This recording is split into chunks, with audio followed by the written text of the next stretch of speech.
ठीक है, तो हम लोगों ने लाइन्स एंड एंगल्स कर रहे थे, तो उसमें हमने एंगल्स लिखना सीख लिया था, और लाइंस को हमने देखा था कि पलट के भी लिख सकते हैं, इवन एंगल्स को भी हम पलट के लिख सकते हैं। फिर हमने ये देखा था कि लाइंस जो होती हैं वो एक तो इंटरसेक्टिंग होती है और क्या होते हैं, पैरेलल। तो इंटरसेक्टिंग जब हम सीख रहे थे तो हमने देखा था कि उसमें दो तरह के एंगल्स हमने गौर करे थे, है ना, तीन तरह के, सॉरी। सबसे पहला कौन सा सीखा था, लीनियर पेयर। लीनियर पेयर क्या होता है अपूर्वा, लीनियर पेयर क्या होता है, हाथ में से रखो।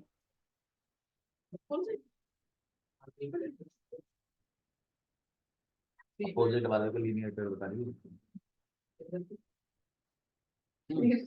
भैया क्या होता है, जिस लाइन पर दो है। एक स्ट्रेट लाइन पर सम ऑफ टू एंगल्स हमेशा 180 है। अब तो रिकॉर्डिंग भी दे रहे हैं, आप तब भी नहीं पढ़ के आ रही हो, तो लेट हो गई होगी रिकॉर्डिंग कल। चलिए, उसके बाद हमने VOAV सीखा था। VOA का फुल फॉर्म क्या है जतन, वर्टिकल अपोजिट एंगल। मतलब वो एंगल्स जो इसी के एक्सटेंशन लाइन पर बनते हैं, है ना। तो एक एंगल अगर इधर है तो, और ये दोनों एंगल आपस में कैसे होते हैं, इक्वल। तो आप कहीं ना कहीं इससे एक इक्वेशन भी बना सकते हो, एंगल 1 इक्वल्स टू, और रीजन क्या है, ध्यान रखिए, ये सब आपके काम आएगा, मैं इसलिए बार बार रिपीट कर रहा हूँ। उसके बाद हमने एक लीनियर पेयर सीखा था कि एक सीधी लाइन पर दो एंगल्स का सम हमेशा कितना होता है, 180 हो। और रीजन क्या होता है उसका, लीनियर पेयर। तो मतलब इससे भी एक इक्वेशन फॉर्म हो सकती है, angle 1 plus angle 2 is equal to 180, और रीजन होता है इसका लीनियर पेयर। अब इस केस, इसमें जो क्वेश्चंस आते हैं वो ऐसे आते हैं कि भाई एक दे देगा और एक पूछेगा। मान लीजिए ये वाला एंगल दे देगा, मान लीजिए 70 डिग्री, और ये पूछ लेगा। तो आपको क्या करना है, पहले तो इस नाम की इक्वेशन बनानी है, फिर एंगल 1 की जगह क्या लिखना है, 70, और एंगल 2 की जगह तो एंगल 2 चलेगा, यहाँ पे बन, फिर एंगल 2 को आप अकेला करोगे, यहाँ 180 माइनस 70 कितना हो जाएगा, 100। तो एंगल 2 आ जाएगा आपके पास 100, बस ठीक है, ठीक है, अलग होगी। तो ये आपके पास क्या हो गया, लीनियर पेयर। ठीक है, वर्टिकल अपोजिट सिखा दिया, लीनियर पेयर सिखा दिया। स्ट्रेट एंगल्स क्या होते हैं, स्ट्रेट एंगल, दो से ज्यादा स्ट्रेट लाइन पर जो एंगल्स होते हैं जो 180 बनाते हैं उन्हें क्या कहते हैं, स्ट्रेट एंगल। बहुत बढ़िया, गुड। और इसके बाद और कुछ सिखाया था मैंने, फिर पैरेलल लाइंस के बारे में बात चल रही थी। पैरेलल लाइंस क्या होती है,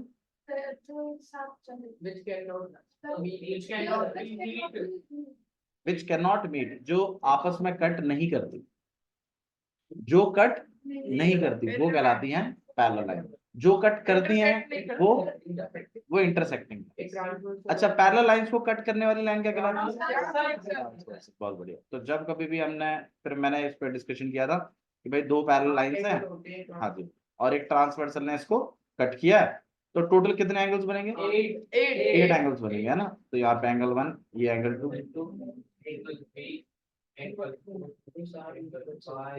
यहाँ पे एंगल 5, ये एंगल 6, एंगल 7, और एंगल 8। तो ये टोटल 8 एंगल्स हैं। नहीं, सारे 90 नहीं है, हो सकते हैं, पॉसिबिलिटी इज देयर, 90 भी हो सकते हैं।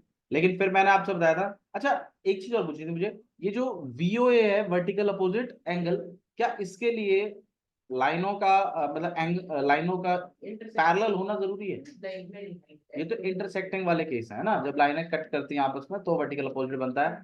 इवन लीनियर पेयर भी तभी देखने को मिलता है ना। बहुत बढ़िया। तो जब कभी भी दो पैरेलल लाइनें ट्रांसवर्सल के थ्रू कट करती है, टोटल कितने एंगल्स बनते हैं, 8।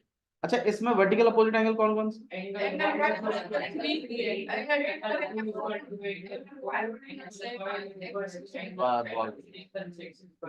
बहुत बढ़िया, एंगल 7 और एंगल 6 इक्वल टू एंगल 8, ये तो वर्टिकल अपोजिट है। और लीनियर पेयर्स भी हैं इसमें, 1 और 2 लीनियर, 2 और 3, 2 और 3, 1 और 4, हाँ 4 और 3, बस बस 1 और 2 लीनियर पेयर हैं, 2 और 3 लीनियर पेयर हैं, 3 और 4 लीनियर पेयर हैं, और 1 और 4 लीनियर। सही है, ऐसी 5 6 6 7 7 8, सही है, ये सारे लीनियर पेयर। और 6 और 8 क्या है पूर्वा, अपूर्वा 6 और 8, 6 और 8 क्या है, और 6 और 5 क्या है, बहुत बढ़िया, आ गया समझ, है ना। चलो 7 और 8 क्या है, लीनियर, गुड। 7 और 8 में से अगर मैं एक एंगल आपको दे दूं, दूसरा निकाल पाओगे, निकाल दोगे ना। लीनियर पेयर की पहले इक्वेशन बनाएंगे हम कि एंगल 7 प्लस एंगल 8 मिलाकर 180, और फिर उसमें 7 में वैल्यू डाल देंगे और 8 को अकेला करके, बहुत बढ़िया, गुड। ठीक है, अब नेक्स्ट हम जो एंगल सीखने जा रहे हैं वो है alternate, alternate interior angles. Alternate interior angles क्या होते हैं भाई, नॉर्मली इसको ए आई ए बी कहते हैं, नाम में ही लिखा हुआ है। अच्छा हाँ बताओ अल्टरनेट इंटीरियर, अच्छा वैसे हाँ, इंटीरियर एंगल्स क्या होता है, जो अंदर की तरफ है। अच्छा मैंने ये टोटल 8 एंगल बनाए, बताना अंदर की तरफ कौन से फॉर्म होते हैं, 4 3 और 5 और 6, ये तो अंदर की तरफ है ना, और बाहर की तरफ 1 और 2 8 और 6 1 और 2 7 और 8।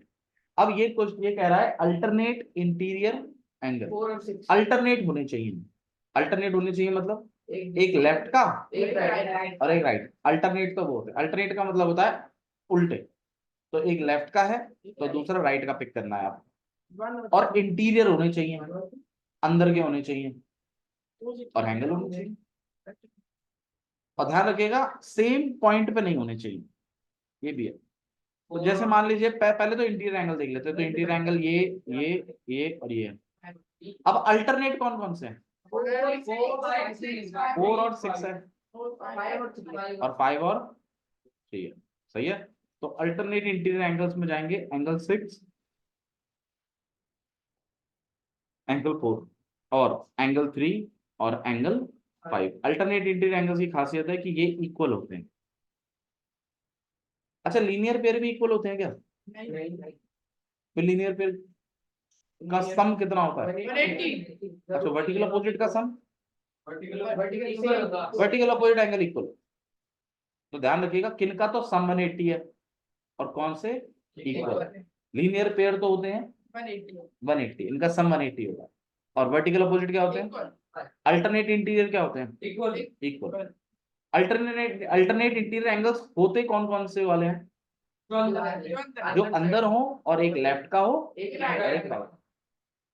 इस केस में हाँ कुछ टीचर जेड वाला भी बताते हैं कि जेड फॉर्म होता है, ठीक है वो भी चल जाता है, लेकिन जो नाम है वो समझिए, alternate interior angle, right left वाले और अंदर के एंगल कितना, तो राइट लेफ्ट वाले एक 4 है, 6 3 है, 5, समझ में आया, ठीक है।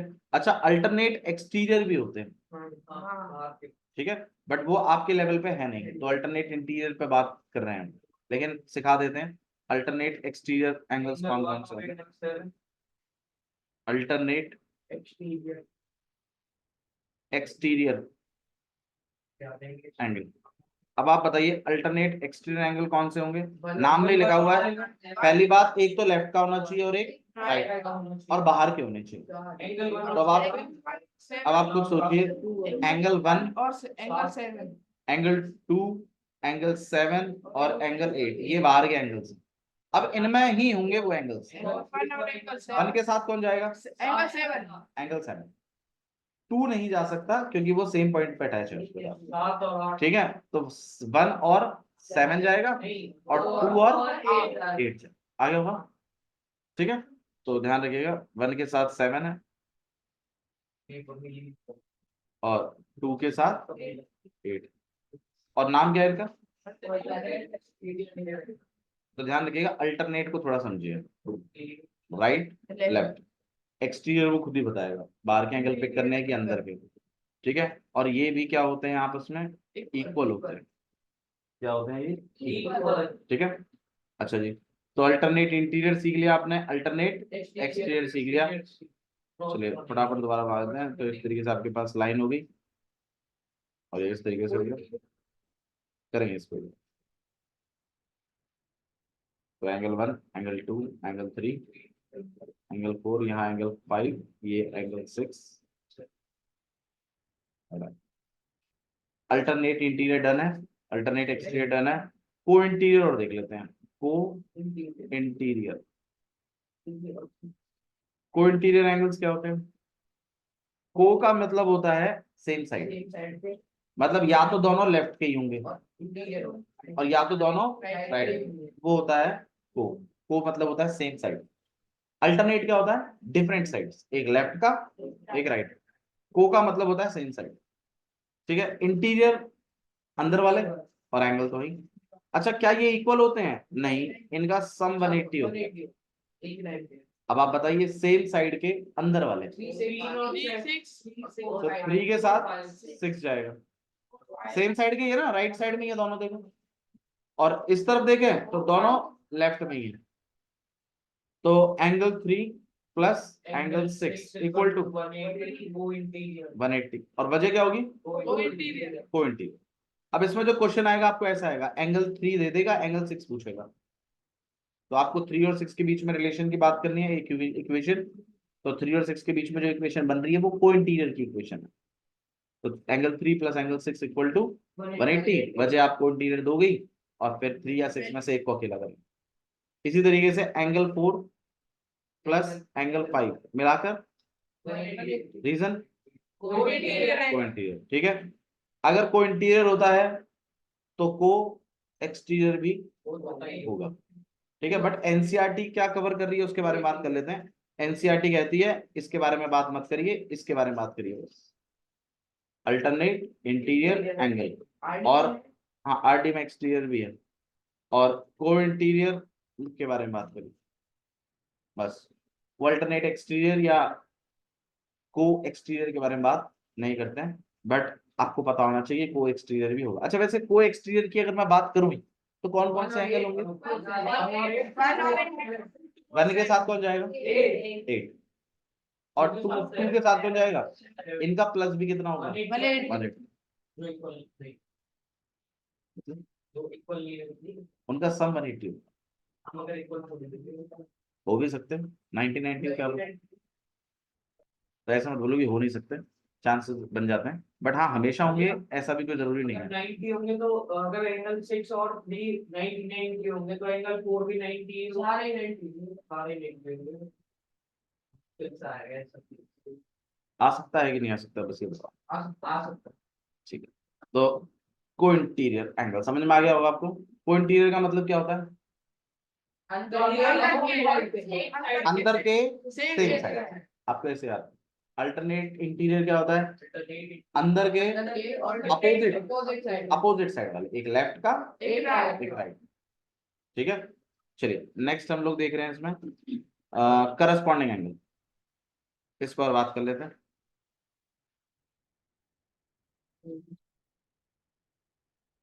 करस्पॉन्डिंग एंगल्स, इसमें भी वही बात होगी। को मीन्स क्या होता है? सेम साइड के, तो मतलब या तो लेफ्ट के ही होंगे या तो राइट के ही होंगे। लेकिन इनमें क्या होता है, एक एंगल एक्सटीरियर होगा और एक एंगल इंटीरियर होगा।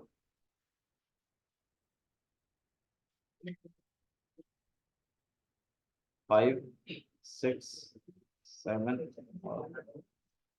अब आप सुनिए, करस्पॉन्डिंग एंगल का मतलब क्या होता है? करस्पॉन्डिंग एंगल में को का तो मतलब आपको समझ में आ गया होगा। तो मतलब सेम साइड में होंगे, या तो लेफ्ट के ही होंगे या तो राइट के होंगे, दोनों के दोनों। अच्छा जी, और दोनों के दोनों मतलब एक उसमें इंटीरियर होगा और एक एक्सटीरियर। अब आप बताइए, एक इंटीरियर हो एक एक्सटीरियर, मान लीजिए मैं एंगल 1 पिक कर रहा हूँ। अब एंगल 1 का करस्पॉन्डिंग कौन है? एंगल 5। समझ में आया? एक्चुअली करस्पॉन्डिंग का मैं आपको एक्चुअल मीनिंग बताता हूँ। करस्पॉन्डिंग का मतलब होता है बेसिकली सेम पोजीशन वाले, सेम पोजीशन वाले, वो होता है करस्पॉन्डिंग। हाँ, अब जैसे मैं आपको समझाता हूँ करस्पॉन्डिंग का, और थोड़ा सा देखो, इलैबोरेशन देखो। करस्पॉन्डिंग का मतलब होता है जैसे कि मान लीजिए जैसे दो घर हैं। अब इस घर में फर्स्ट वाला जो घर है, जैसे मतलब आप और आपके पड़ोसी है, ऐसे सोचो। तो आपके घर में दादाजी हैं, तो उनके घर में भी, तो दादाजी दादाजी के करस्पॉन्डिंग है। जो इस घर में जो मतलब जो आपके पापा जी हैं तो उस घर में भी बड़े पापा कोई होंगे फादर वहां पर। फिर इसी तरीके से इधर जो मदर है उस साइड में भी कोई मदर होंगी। तो सब अपनी पोजीशनों के हिसाब से करस्पॉन्डिंग है। मतलब इस घर में जिस पोजीशन पे जो है उस घर में भी उसी पोजीशन पर कोई ना कोई होगा। तो उसको कहते हैं करस्पॉन्डिंग। अब ये देखिए गौर करिए, एक जॉइंट तो यहाँ पर है और एक जॉइंट यहाँ पर है। अब आप खुद सोचिए, वन की पोजीशन पर इस वाले जॉइंट में कौन चल रहा है? ठीक है, वन की जगह कौन चल रहा है? टू की जगह कौन चल रहा है? फोर की जगह और थ्री की जगह। समझ में आया? ये होता है एक्चुअली में करस्पॉन्डिंग। लेकिन अगर आप मतलब ये एक मतलब ये है एक्चुअल में करस्पॉन्डिंग का मतलब।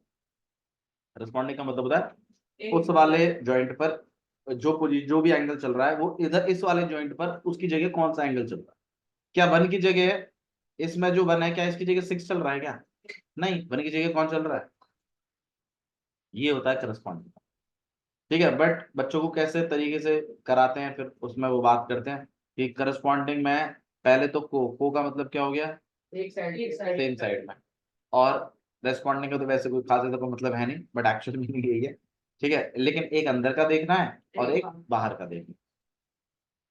तो वन की जगह अगर मैं वन की बात करूँ तो वन देखिए खुद बताइए, एक्सटीरियर है कि इंटीरियर है? एक्सटीरियर है, तो मतलब इसका जो भी करस्पॉन्डिंग होगा वो इंटीरियर होगा और सेम साइड में होगा। तो अब आप बताइए इसके सेम जगह पे फोर तो ले नहीं सकते क्योंकि सेम पॉइंट अटैच हो रहा है ना, लीनियर पेयर बन रहा है उसके साथ। तो वन के साथ कौन जाएगा फिर? फाइव। समझ में आया? क्योंकि वन खुद कैसा एंगल है? एक्सटीरियर है। तो मुझे जो इसका करस्पॉन्डिंग चाहिए वो इंटीरियर चाहिए और सेम जगह चाहिए। तो हमारे पास एक ही चॉइस बचती है, फाइव। भैया एट क्यों नहीं बोला? अब आप बताओ एट क्यों नहीं बोला मैंने? क्योंकि वो सेम साइड पर तो है लेकिन वो एक्सटीरियर है। वन भी तो एक्सटीरियर ही था। मैंने बोला एक अंदर का होना चाहिए और एक बाहर का होना चाहिए। तो वन के साथ अब आप बताइए वन के साथ कौन सा एंगल जाएगा? Same side angle five. अच्छा अब मैं जैसे पूछूंगा अभी बताना। अब आप बताओ थ्री के साथ जतिन कौन सा एंगल जाएगा? Angle seven. भाई थ्री देखिए इंटीरियर एंगल है, तो मुझे इसका जो भी करस्पॉन्डिंग होगा पहली बात तो वो एक्सटीरियर होगा और वो सेम साइड पे होगा। तो बता दीजिए थ्री के सेम साइड पे कौन सा एंगल पड़ रहा है बाहर की तरफ? Angle seven. तो एंगल थ्री का होगा एंगल सेवन। अच्छा एंगल फाइव का, फाइव छोड़ो, इसका बताओ एट का। भाई एट गौर करिए कहां पर है? बाहर है ना, लेफ्ट में है। तो इसका जो भी करस्पॉन्डिंग होगा वो इंटीरियर में होगा और लेफ्ट में होगा। अब आप बता दीजिए एंगल फोर। तो फाइव उसके साथ सेम जॉइंट पे बन रहा है। मैंने बताया था सेम जॉइंट पे नहीं होना चाहिए। ठीक है, तो एट के साथ कौन जाएगा? फोर। अच्छा सेवन के साथ कौन जाएगा पीयूष? थ्री। अच्छा और टू और इसके साथ टू के साथ एंगल सिक्स। और ध्यान रखिए करस्पॉन्डिंग एंगल हमेशा कैसे होते हैं? इक्वल होते हैं। तो करस्पॉन्डिंग का मतलब होता है सेम साइड में लेकिन एक इंटीरियर और एक एक्सटीरियर। अल्टरनेट इंटीरियर का मतलब क्या होता है? मतलब अंदर वाले एक लेफ्ट का एक राइट। को इंटीरियर क्या होता है? अंदर वाले इंटीरियर वाले लेकिन सेम साइड। को इंटीरियर एंगल्स क्या आपस में इक्वल होते हैं? इनका सम बनी। समझ में आया? ठीक है, और करस्पॉन्डिंग एंगल्स एक साइड नहीं होते क्या इक्वल होते हैं कि सम 180? या एंगल इक्वल। ठीक है, ध्यान रखिएगा। आइए चलिए क्वेश्चन शुरू करते हैं हम लोग। हाँ जी। जैसे कि क्वेश्चन आएगा ऐसे ऐसे वो पैटर्न फॉलो होके ऐसे एक क्वेश्चन आएगा जिसमें ड्राइंग बनी रहेगी। उसमें हमें ये सारे दिखाने पड़ते हैं या जो हम जैसे कि वन और टू को लीनियर पेयर से कर सकते हैं। हाँ, और फोर और थ्री को भी लीनियर पेयर से कर सकते हैं। तो ये नहीं है कि हमें स्पेशली ये सारे नहीं ऐसा कुछ नहीं, ऐसा कुछ नहीं। मतलब कुछ आप अपने चॉइस से कर सकते हैं, कोई दिक्कत नहीं। एक के साथ ठीक है, यहाँ तक क्लियर है सबको? अच्छा जी, अब मैं जो आपसे पूछ रहा हूँ उस चीज के बारे में बताइए कि अगर लाइनें पैरेलल हैं, अगर लाइनें आपस में कैसी हैं, तभी आप अल्टरनेट इंटीरियर एंगल फॉलो कर सकते हैं। मतलब तभी अल्टरनेट इंटीरियर एंगल्स हैं। अगर लाइनें इक्वल नहीं है, मतलब लाइनें अगर पैरेलल नहीं है, तो आपका अल्टरनेट इंटीरियर का कंसेप्ट फ्लॉप होता है। मतलब ये है कि अगर मैं यहां ये लिखूं कि if L1 is parallel to L2, then आप कहेंगे कि एंगल 4 किसके इक्वल है, एंगल 6 के अल्टरनेट इंटीरियर एंगल के तहत।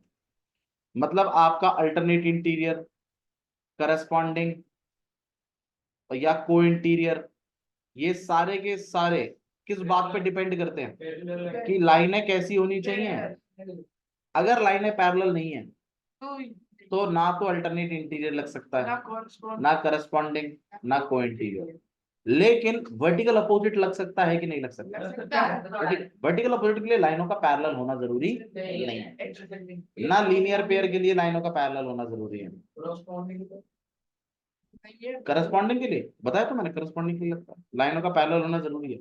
मैंने अब जो आज आपको एंगल सिखाए हैं, अल्टरनेट इंटीरियर, को इंटीरियर, करस्पॉन्डिंग, इनके लिए लाइनों का पैरेलल होना जरूरी है। क्वेश्चन में अगर आपको लाइनें पैरेलल नहीं दी हुई तो आप इनको नहीं लगाएंगे, ध्यान रखिएगा इस बात को। क्वेश्चन आएगा इस तरीके से, फ्रेम होके आएगा, मतलब डिस्कस करेंगे हम, ठीक है। अच्छा जी, लेकिन वर्टिकल अपोजिट और इसके लिए लीनियर पेयर के लिए, स्ट्रेट एंगल्स के लिए आपको लाइनों का पैरेलल होना जरूरी नहीं है, वो आप डायरेक्टली अप्लाई कर सकते हैं। ठीक है, एक्सरसाइज करें थोड़ी सी, चलिए आइए। अच्छा, और तीनों एंगलों का सम कितना होता है ट्राइंगल में?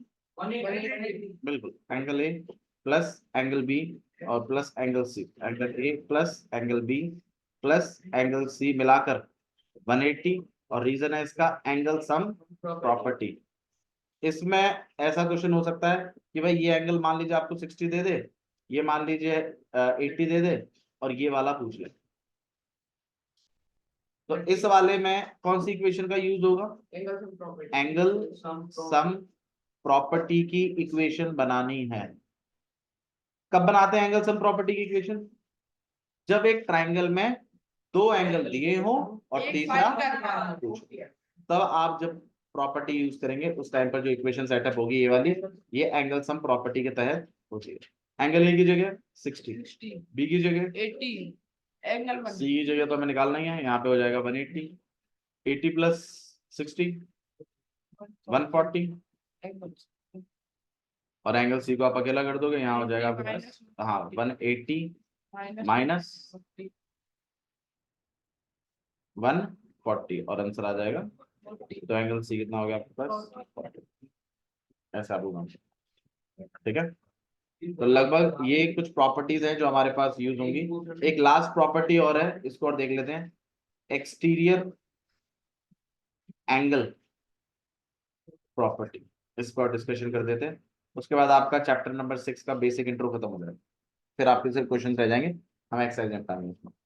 Exterior angle property, exterior angle property क्या कहती है कि एक ट्राइंगल है, उसमें जो बाहर का जो एंगल होता है, बाहर का एंगल देखो, वो इस बाहर वाले एंगल के इंटीरियर एंगल के अपोजिट एंगलों के प्लस के बराबर होगा। बी और ए के प्लस बताता हूँ, मान लीजिए जैसे मैं इनके एंगलों का नाम लिख दूं, एंगल 1, एंगल 2, एंगल 3 और एंगल 4। मैं आपसे जस्ट ये पूछ रहा हूँ, कृष्णा ध्यान दीजिए प्लीज, इसमें जो एक्सटीरियर एंगल है वो कौन है, पहले तो ये बताओ। एंगल 4 सही है। एंगल 4 का इंटीरियर एंगल कौन है? एंगल 3। और उसका अपोजिट एंगल कौन है? एंगल 2 और एंगल 1। इसको कहते हैं एक्सटीरियर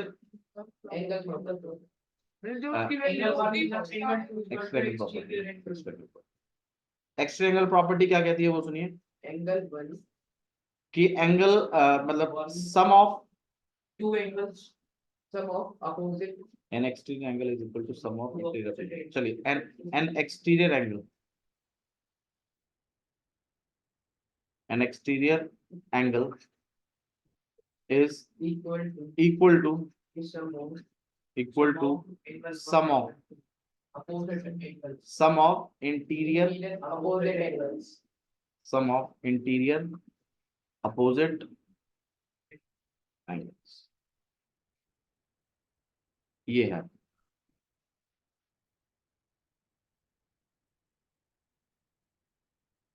ये है आपकी एक्सटीरियर एंगल प्रॉपर्टी। इस पर थोड़ा सा डिस्कशन करेंगे हम। क्या लिखा हुआ है कि एक एक्सटीरियर एंगल जो है, एक एक्सटीरियर एंगल इक्वल होता है किस चीज के? यार यहाँ ध्यान दो यार। एक एक्सटीरियर एंगल, किसी भी ट्राइंगल का एक एक्सटीरियर एंगल मतलब बाहर वाला एंगल। कैसे बनाते हैं बाहर वाला एंगल अभी समझा देंगे हम, लेकिन अभी फिलहाल आप इतना समझिए, किसी भी ट्राइंगल का बाहर वाला एंगल। हाँ यार निकल जाएगा लीनियर पेड़ से आप 3 निकाल दीजिए, एंगल सम प्रॉपर्टी से फिर। चलिए इधर ध्यान दीजिए। तो एक एक्सटीरियर एंगल जो है, बाहर का जो एंगल है, वो इक्वल होता है किसके? सम ऑफ इंटीरियर सम मतलब प्लस, किसके प्लस के? इंटीरियर एंगल के अपोजिट एंगल्स। तो मतलब पहले तो आप इसको, इस एक्सटीरियर एंगल का इंटीरियर निकालना है और फिर उसके अपोजिट एंगल्स के बारे में बात करनी। तो मतलब बाहर का जो एंगल है वो अंदर के उल्टे एंगलों के प्लस के बराबर है। ये कहता है आपका एक्सटीरियर एंगल, मतलब अंदर के उल्टे एंगल्स। तो भाई इसके अंदर वाला एंगल कौन है? एंगल 3। और इसके उल्टे एंगल कौन है? तो एंगल 4 का, एंगल 4 किसके प्लस के बराबर होगा? Angle 1 plus angle 2। ये कहता है आपका एक्सटीरियर एंगल प्रॉपर्टी। कह तो रहा है कि सम होगा किसके? अंदर के उल्टे एंगलों के, अंदर के उल्टे एंगलों के प्लस के बराबर। कौन? Exterior angle. बाहर का जो एंगल है वो अंदर के उल्टे एंगलों के सम के बराबर होगा। ये एक्सटीरियर एंगल प्रॉपर्टी कहती है। An exterior angle is equal to sum of interior opposite angle. ठीक है, अब आइए चलिए एक्सटीरियर एंगल बना बना के देखते हैं और थोड़ा सा इस पर बात करेंगे हम कि कैसे कैसे हो रहा है। मान लीजिए जैसे ये आपके पास एक ट्राइंगल है, एक्सटीरियर एंगल कैसे बनाते हैं अभी समझा देते हैं। यहाँ ए है, यहाँ बी है, यहाँ सी है। किसी भी एक लाइन को एक्सटेंड कर दीजिए आप, किसी भी एक लाइन को आपकी चॉइस की। मान लीजिए कल को आपका मन कर रहा है कि नहीं मैं तो इसको एक्सटेंड कर देता हूँ, तो हाँ ठीक है। तो बाहर बनेगा इसका एंगल, तो एंगल 1, और इसके अंदर के उल्टे एंगल होंगे ये। भाई इसके अंदर के उल्टे एंगल, तो एंगल 2 और एंगल 3। और इंटीरियर मैं हर जगह से एक्सटेंड करके दिखाऊंगा आपको, फिलहाल मैं बता रहा हूँ।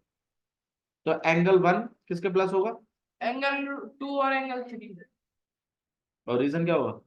Angle interior angle. अब हम लोग जो है एक और एक्सटेंशन करते हैं। देखिए जैसे मान लीजिए इस तरीके से ट्राइंगल है, यहाँ पे ए है, यहाँ बी है और ये सी है। अब आप बताओ किसको एक्सटेंड करना है? इस वाली लाइन को एक्सटेंड कर सकते हो आप।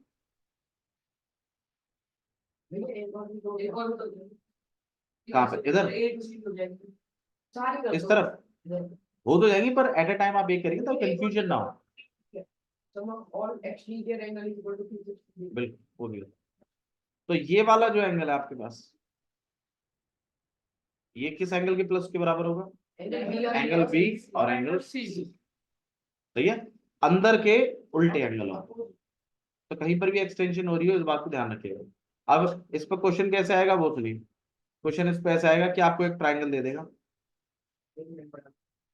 और ये वाला एंगल आपको बता देगा कि ये तो 120 है, और ये वाला गिवन करेगा कि ये 60 है या फिर 80 है, और ये पूछेगा। तो आपको पता है कि बाहर वाला जो एंगल होता है ये अंदर के उल्टे एंगलों के प्लस के बराबर होता है। तो कहीं ना कहीं आप इसे एंगल 1 बना लोगे, इसे एंगल 2 और इसे एंगल, और फिर आप एक बात लिखोगे कि एंगल 1 बराबर है एंगल 2 प्लस एंगल 3 और रीजन क्या दोगे इसका? Exterior angle property. ठीक है, और एंगल 1 की जगह आप क्या लिख दोगे? 120, एंगल 2 की जगह 80 और एंगल 3 तो आप निकाल ही रहे हो। एंगल 3 को अकेला कर देंगे आप, 120 माइनस 80। 120 माइनस 80 40 तो एंगल 3 कितना आएगा इससे? ऐसे आता है। ठीक है, तो ये आपके पास पूरा बेसिक इंट्रो, यहाँ तक आपको डन रखना है बिल्कुल। आइए एक दो क्वेश्चंस करते हैं, थोड़ा लिखना और सीख जाएंगे कि कैसे लिखते हैं। ठीक है, लिखना आपको थोड़ा सा टाइम लगाएगा सीखने में, पर चिंता मत करो, एक बार आपको लिखना आ गया तो बात बन जाएगी। बेसिक इंट्रो में इससे ज्यादा इस चैप्टर में है नहीं। ठीक है, हालांकि हमने आर डी शर्मा तक का कवर कर दिया मामला।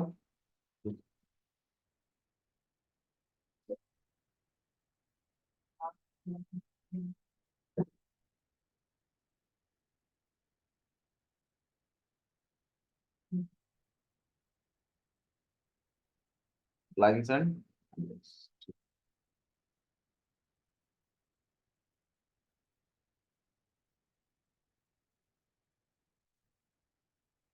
देखिए भाई, क्वेश्चन सबसे पहला हम लोग करेंगे एक्सरसाइज 6.1। चिंता मत करिए, लिखने की जरूरत नहीं पड़ेगी आपको, रिकॉर्डिंग में आपको जल्दी भेज दूंगा, अब लेट नहीं होगी रिकॉर्डिंग। हाँ जी, नहीं अभी भेज देंगे, डोंट वरी। आप जब तक घर पहुंचेंगे तब तक आपकी ग्रुप पे रिकॉर्डिंग होगी। वर्कशीट छोड़िए, इसको निपटाते हैं। एक्सरसाइज 6.1 है, क्वेश्चन नंबर फर्स्ट। ज्यादा से ज्यादा आप लोग लेके आया करो तो बुक लेके आ जाएगा, और मतलब कॉपी भी रखा करो, बट बुक आपके पास होनी चाहिए। ठीक है, उससे हमारा क्वेश्चन लिखना बचेगा थोड़ा सा। क्वेश्चन देखिए क्या लिखा हुआ है, line A B and C D intersect at if angle AOC plus angle BOE equal to 70 and angle BOD equal to में 40। फाइंड करिए angle BOE and reflex angle CO या कुछ, और डायग्राम कुछ इस तरीके से गिवन जैसे दिया होगा।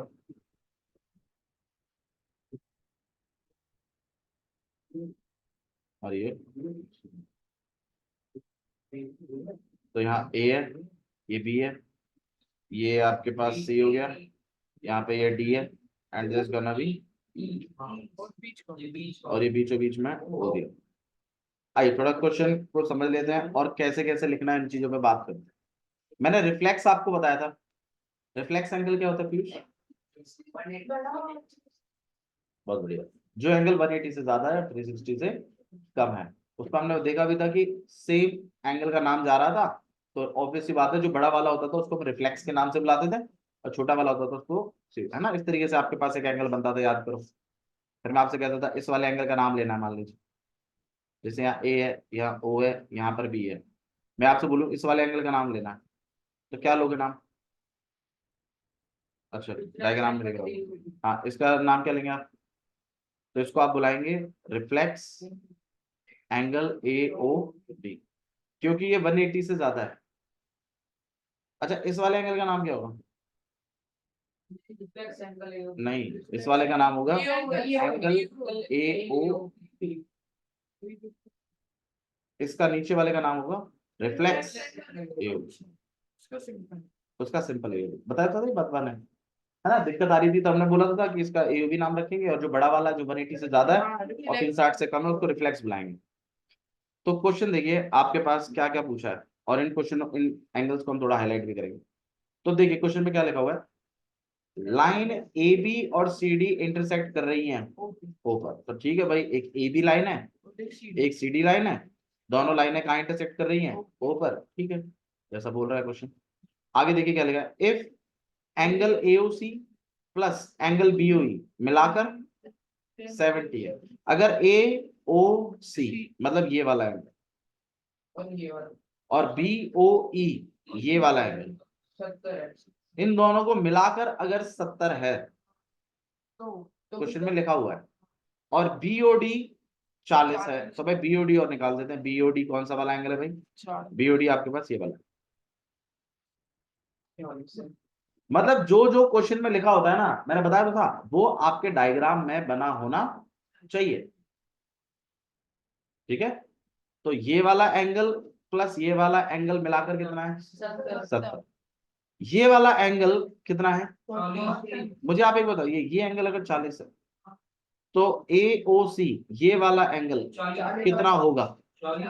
वजह वर्टिकल भाई लाइनें कट हो रही है देखो, और ये वाला जो एंगल है ये इस लाइन के एक्सटेंशन पर ही तो बन रहा है, तो ये 40 है, तो पल्ला वाला भी कितना होगा? 40 अच्छा, ये एंगल और ये एंगल प्लस करके कितना था? 70 जिसमें ये 40 आप घोषित कर ही चुके हो पहले से, तो ये जो बच गया ये कितना होगा? 30 आया ना? हाँ नहीं आ रहा समझ? ये अगर फिर बन गया तो उसमें एक या फिर भाई ये तो अभी हम जो कर रहे हैं ना, ये तो हम ब्लूप्रिंट बना रहे हैं, ये चीज आपको मेन डायग्राम में नहीं करनी है, रफली में करनी है, रफ बना के तुरंत साइड में उसमें बना। लेकिन डायग्राम इज मस्ट, डायग्राम से ही बच्चा सीखता है। अगर आप बिना डायग्राम बनाए क्वेश्चन कर रहे हो उसका मतलब आप रट के कर रहे हो, तभी तो समझ में आएगा ना कि हाँ भाई पहले ये काम करना था, तो अब सबसे पहले आपने वर्टिकल अपोजिट किया, है ना? ये 40 था तो यार ये इसको भी कितना बना लिया? 40। फिर इस वाली इक्वेशन को यूज करते हुए आपने AOC में वैल्यू डाल दी, कितनी? 40। और BOE को क्या कर दिया? अकेला, इसको उधर भेज दिया, 70 - 40 कितना बना दिया? तो BOE कितना बन गया? 30। BOE कितना बन गया? 30। अच्छा ये सब तो चलो ठीक है, ये सब तो निकाले, लेकिन पूछा क्या है वो भी तो देखो। एक तो आपसे BOE पूछा है, निकाल तो दिया BOE कितना बेटा? 30 30, सही है ना? अब आपसे क्या पूछा उसने? रिफ्लेक्स COE पूछा। भाई रिफ्लेक्स COE कैसे निकालते हैं मैं आपको बताता हूँ। किसी भी एंगल का अगर रिफ्लेक्स निकालना है तो पहले वो एंगल निकालो और उसको 360 में से माइनस करो, तो बाकी बचा हुआ एंगल रिफ्लेक्स ही तो है उसका। समझ में आया? तो रिफ्लेक्स COE निकालने के लिए मैं आपको सजेस्ट कर रहा हूं कि आप पहले COE निकाल लीजिए। ये angle AOC plus POE plus EOB का 180 हो जाएगा स्ट्रेट एंगल हाँ, हो जाएगा। करिए, मेरी बात समझ में आई मैंने क्या बोला आपको? मैं आपसे कह रहा हूँ कि किसी भी एंगल का अगर रिफ्लेक्स निकालना है तो पहले आप इस एंगल को निकालो। अब ये एंगल को पहले डायग्राम में देखो तो सही है कहाँ?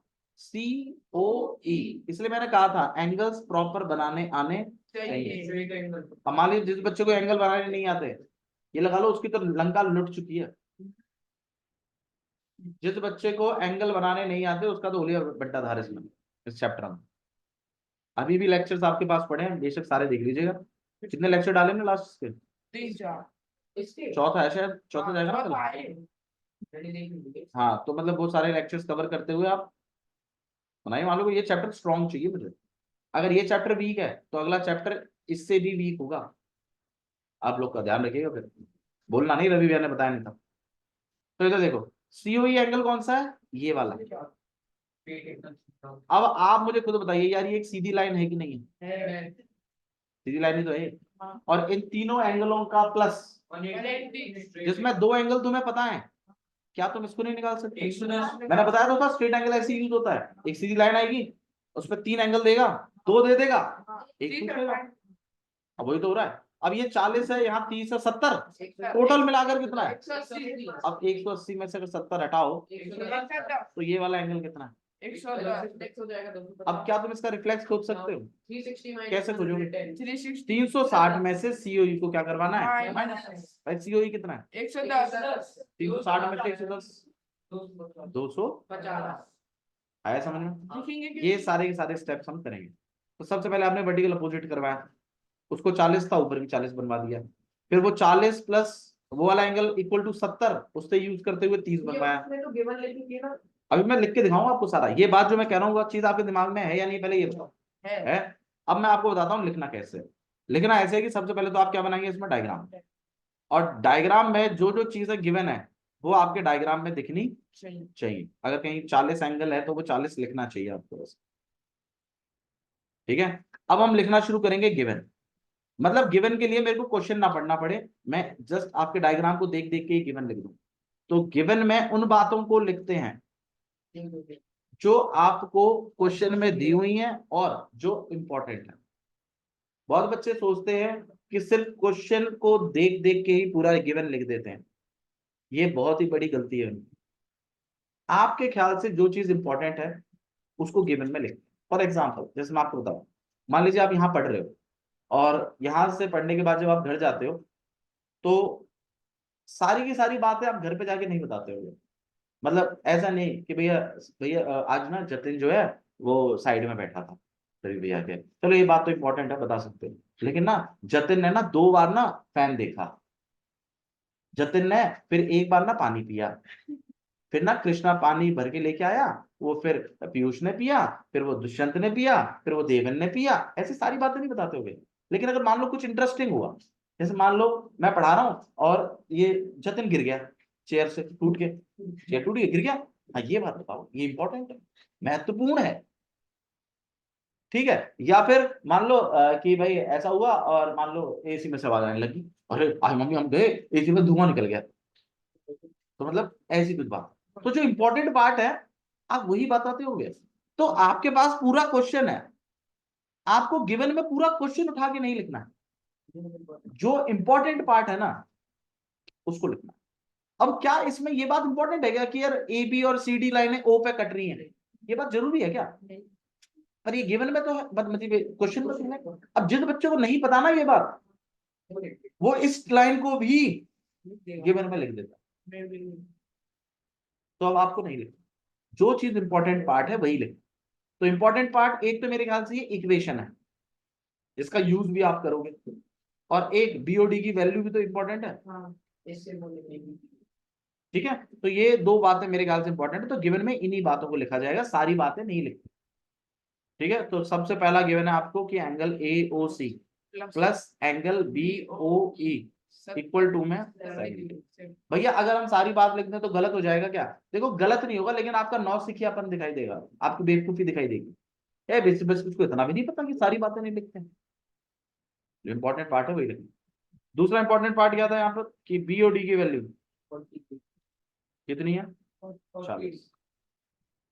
गिवन लिखते हैं सबसे पहले क्वेश्चन शुरू करते टाइम, फिर लिखते हैं फाइंड जो चीज आपसे पूछी गई है। तो मेरे ख्याल से क्या पूछा गया है, एक तो बी ओ ई पूछा गया है आपसे पहला पार्ट, और दूसरा पार्ट क्या पूछा गया है? सीओई नहीं, रिफ्लेक्स। अब वो सीओई रिफ्लेक्स निकालने के लिए आपको सीओई निकालना पड़ रहा है, तो उसको नहीं लिखेंगे, आप रिफ्लेक्स सीओई लिखेंगे, ठीक है। और उसके बाद आप स्टार्ट करते हैं अपना सॉल्यूशन, तो उसको लिखते हैं प्रॉपर कि अब हम अपना क्या स्टार्ट करेंगे, सॉल्यूशन। अब आप बताइए क्या सबसे पहले क्या काम किया था आपने? अरे अब सॉल्यूशन स्टार्ट करते टाइम सबसे पहले क्या किया था? मेरे ख्याल से ये 40 था, आपने इसको भी क्या बनवाया था, ये आपने सबसे पहले शुरू किया। तो इसका मतलब जो हम बना रहे थे, जो हमने तरीका जो खोजा, वो ब्लूप्रिंट कहते हैं उसको। ब्लूप्रिंट को याद रखें कि कैसे कैसे हम क्वेश्चन प्रोसीड करेंगे। तो भाई नीचे वाला 40 था, तो एओसी को भी आप क्या बना लेंगे, 40। फिर एओसी और बीओई के बीच में जो इक्वेशन है उसका इस्तेमाल करते हुए आप बीओई की वैल्यू निकालेंगे, ठीक है। तो लिख देते हैं फटाफट कैसे कैसे करना है।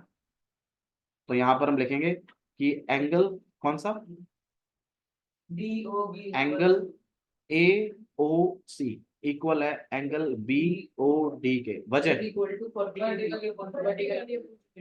वर्टिकल अपोजिट एंगल, मैं बी ओ ए लिख देता हूँ, आपको वर्टिकल अपोजिट लिखना, ठीक है। अब एओसी तो एओसी रहेगा, हाँ बीओडी की वैल्यू कितनी है, तो एओसी भी कितना हो गया, इस तरीके से लिख, मतलब एओसी इक्वल टू बीओडी नाम की पहले मैंने एक इक्वेशन बनाई, फिर मैंने बीओडी में क्या कर दिया, वैल्यू को डाल दिया, और फिर ठीक है समझना है। अच्छा तो एओसी कितना हो गया आपके पास 40, ठीक है। इस गेट को खुलना रुद्राक्ष, चेयर्स को रख के जाओ सब लोग फटाफट,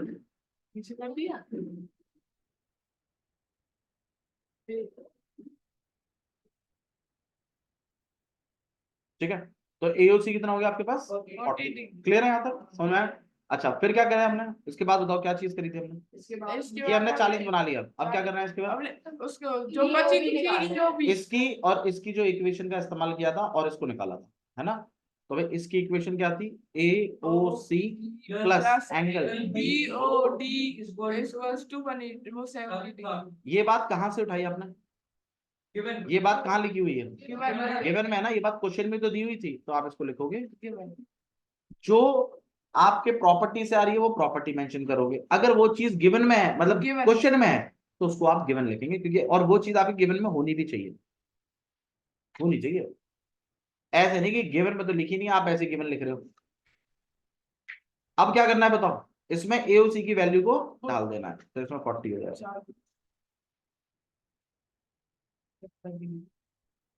फिर आपको क्या करना है, बीओई को अकेला, तो बीओई कितना हो जाएगा आपके पास, 70 माइनस 40, 70 माइनस 40 30 तो एंगल बीओई 30 30 आएगा। सही है, क्या बीओई हमसे पूछा गया था, हाँ पूछा गया था ना क्वेश्चन में, तो आप इस बीओई को हाईलाइट करेंगे। जो चीज भी आपसे फाइंड में पूछी गई है अगर वो आंसर आता है तो आप उसको हाईलाइट करेंगे हमेशा, ठीक है। बीओई निकल गया।